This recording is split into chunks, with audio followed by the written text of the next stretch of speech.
Initial investment na 10,000 pesos ay pwede ng panimula para makabili ka ng kumpanyang Jollibee Foods Corporation. Paano mo ito gagawin? Mag-i-invest ka sa Philippine stock market. Bibili ka ng shares of stock ng Jollibee. Sa halagang 10,000 pesos, pwede kang makabili ng 40 shares of Jollibee kasi as of April 15, 2025, ang market price per share ng Jollibee ay 230 pesos and 0.6 cents.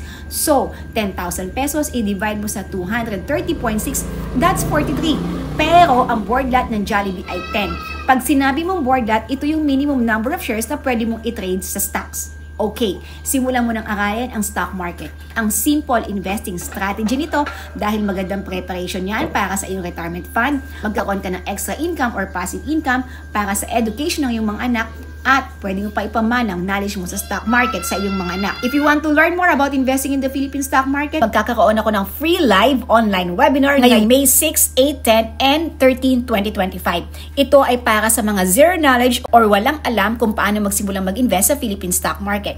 Sa free webinar na to, ang ituturo ko ay paano magsimula sa Philippine stock market, paano maghanap ng legit stock brokers, magkano ang minimum investment, ano ang best method na pwedeng simulan ng mga beginners, at ano ang best stock na pwede ding simulan ng mga beginners. Asahan ko ang attendance mo sa live online webinar. Ilalagay ko yung link dito at sa comment section, mag-register ka na.